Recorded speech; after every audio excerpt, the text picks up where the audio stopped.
Hello and welcome back to the channel. So I got good news. I'm going to start working on my 6.9 diesel again. I'm going to try and get the cam bearings in it today. For two reasons. Main reason is because diesel's starting to come down. I just noticed it was $4.61 a gallon. So it's starting to come down. And the second reason is because winter seems to be on its way in. The temperatures have dropped a little bit. And we had some rain in the background. You can see that back there. Which means that I should be able to work out in the garage a little bit more than I normally have been able to do when it's 108, 106 degrees. So I'll get you updated on the cam bearings right now, and also on the connecting rods, because we were talking about balancing the last time I was out here. So I'll get you up to speed on that first, but first let me switch cameras. Okay, so last time I was working on this thing, we were talking about how to try and keep this thing in balance after putting heavier pistons in. These pistons are about 10 grams heavier than the stock bore pistons that I took out. And basically what I did was I measured all the old components and come up with a bob weight spec for the old components. So 50% of reciprocating mass plus 100% of rotating mass gives me a bob weight spec, and that's just a number that I wrote down. And then I figured out, excuse me, I figured out what bob weight spec I needed to make the new pistons work. Now you can't really take a whole lot of weight off of pistons without, sacrificing the integrity of the piston. So the best place to take it is the rod. And what I found out was if I just polish the beam of the connecting rod, you can see that here, what you're essentially doing is taking a little bit of weight off the small end, a little bit of weight off the big end. So you're taking weight off the reciprocating and rotating components. And if you measure the rod and then do the math, at some point, after removing enough material, you can get down to that theoretical bob weight number that I had with the old parts. And that's basically what I did. I had one rod that was a little bit heavy on the small end, and you can see I had to take a little bit more off of that one than I did the rest of them. But other than that, I got within a couple of grams of the bob weight spec with the original components, so I think I'm going to be okay here. And I weight matched everything as much as possible. I did have one heavy piston, and I just matched that up with a light rod, and that worked out okay. So everything matches. All the reciprocating weights match within 2 grams. All of the rotating weights match within 2 grams. So I should be fine. But that's not what we're doing today. Today we're going to do cam bearings. Now typically you don't have to do cam bearings in an engine if you're just going to take it apart and freshen it up and throw it back together. The only time you're going to have to do cam bearings is if the cam bearings were damaged by oil starvation, or if one spun in its bore, or if you send the block out and have it hot tanked, which is my case. So I sent this block out and I had it overboard 40 thousandths to match our pistons, and I did not pull the cam bearings out, and it doesn't matter because even if I had pulled them out I wouldn't reuse them. So I ordered up some new cam bearings. These are the old ones. If I can get some more light on here. So these are our old cam bearings. Oh, that LED light and the camera really don't like each other, huh? I'll turn that off. That's better. So here's our old cam bearings. Here's our new cam bearings. It takes a special tool to get these things in and out. I'll show you what that looks like. This is a tool to install cam bearings. You basically slide it over the end. When you're popping them out, you slide this tool in the block and smack the other end of it with a hammer. And that's what we're going to be doing today, is installing them. But first I have to do a little prep work to this block. This block is clean, but unfortunately I forgot to scrub the cam bearing bores or before I cleaned it. So I'm going to have to do something a little different when I clean these cam bearing bores. Normally, I would take a little sandpaper in here and just clean off the oil and the grunge, and then I would clean the block. But since I've already cleaned it, I'm going to have to use a different method. I think I'm going to use a wire brush and then just blow it out with air, because I don't want to have to wash this block again. So let me set this up on a tripod and we'll get started.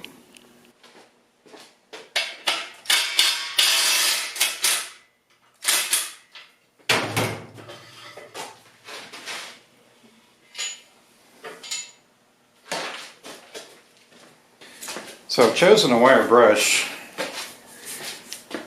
that has some pretty heavy bristles, and the reason I've done that is because if I would have picked a wire brush with fine bristles, those fine bristles tend to break off and fly everywhere.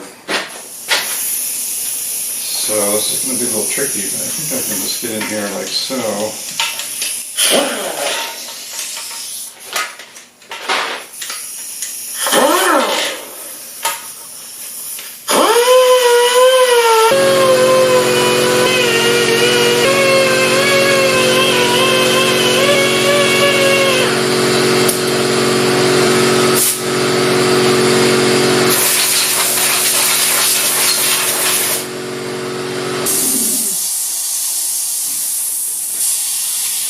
The reason I want these things clean is because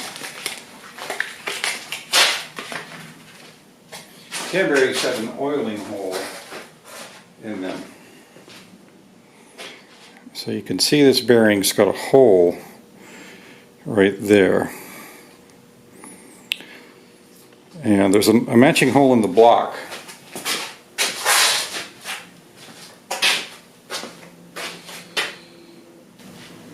So pressurized oil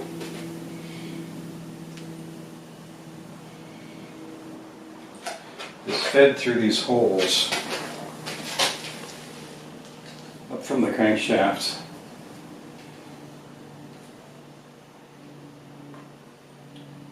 Kind of hard to see. Get some light on it.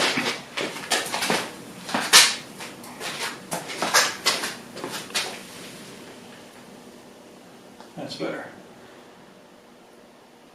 So coming up from the crankshaft mains, there's pressurized oil, and that's what lubricates the cam bearings. So it's very important that the bearings don't spin, because if they spin, they are no longer oiled, and if they are no longer oiled, they will cease to function very rapidly. So you want to keep them from spinning. So the reason I clean the bearing bores is I'm going to put Loctite on the shell of this bearing when I smack it in there. And the Loctite is just to hopefully keep this bearing from spinning in its bore. That's our goal here. So I'm going to go ahead and line up this first one. Loctite's pretty interesting stuff. It's an anaerobic sealer, which means it doesn't get hard unless you sandwich it between two pieces of metal. If you put a drop on your bench, it'll just stay there and stay liquid for a very long time. But trap it between two pieces of metal and it'll get hard.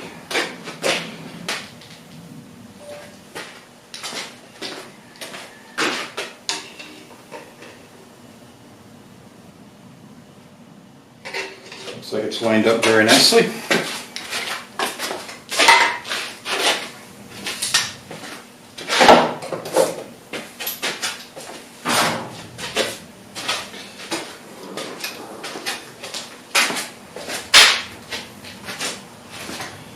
This tool just has different sized adapters, and we slide the bearing over until it catches this edge, and then if you tighten this, it'll expand out and grab that bearing so that it can't slip over that.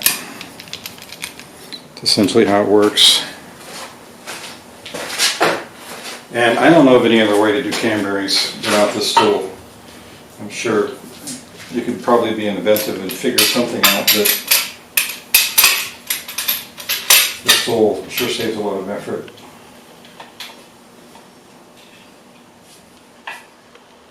Tighten that out. Make sure I'm still in line.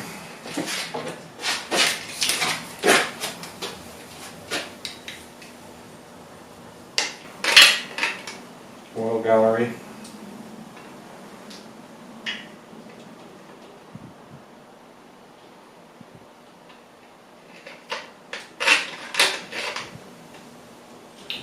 And it's lined up perfectly.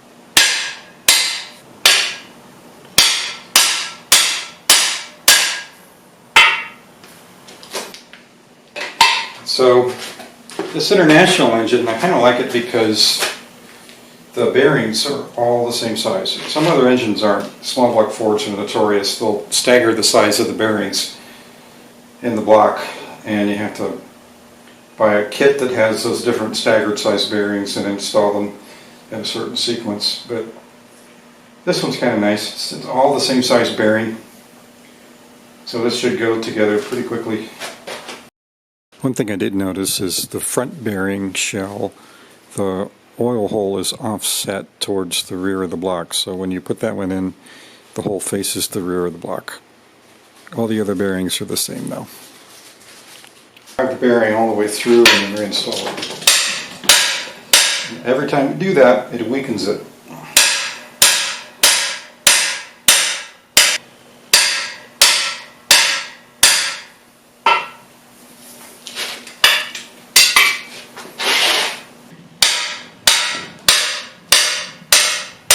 I won't bore you with the whole video, but basically what you're doing is lining up the holes in the bearing shells with the holes in the block and tapping them in until everything lines up. So, onward. Okay, I wiped up all the excess Loctite, and I'm going to oil up the cam. I've already cleaned the cam, and I'm going to bolt it in.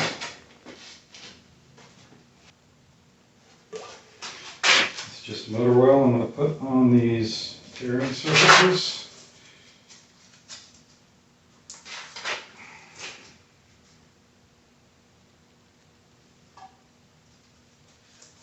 There's a big core plug that goes in the back of the block to cover up the hole in the back of the block, which I do not have yet. And anyways, it's much easier to install that after I've got this thing off the engine stand and back on the run stand. It'll be one of the last things I do before I fire it up.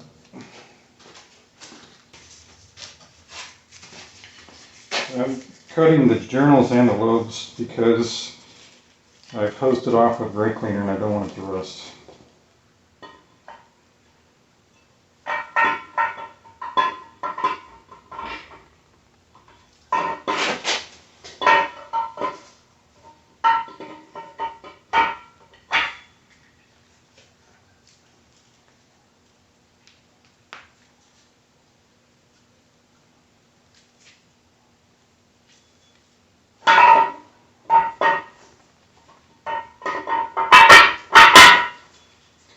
It's not unusual for it to turn tight. Sometimes you actually have to sand on a bearing or two. But this one's going to be okay.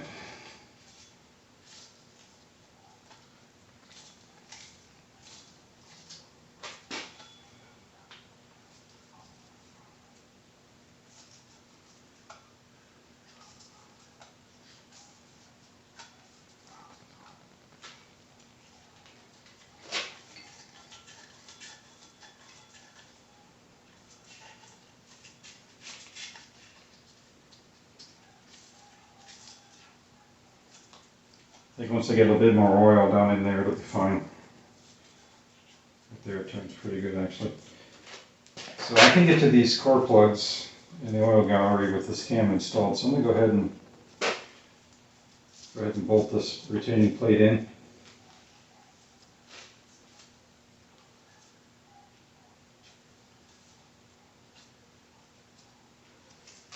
Once again with a couple drops of Loctite.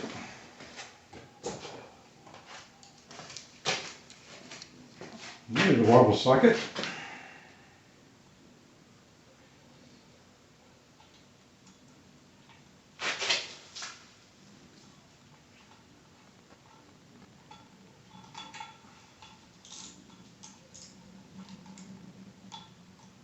Start with the other one.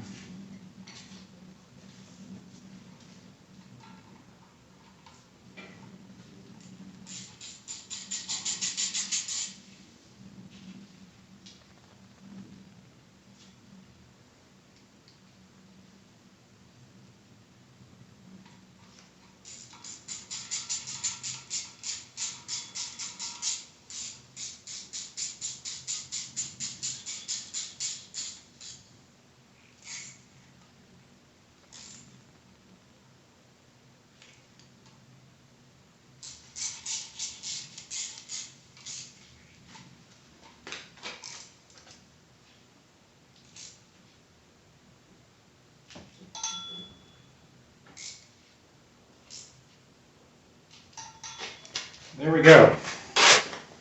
And that's officially the first component that I've installed in this engine.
Camshaft in. Thanks for watching.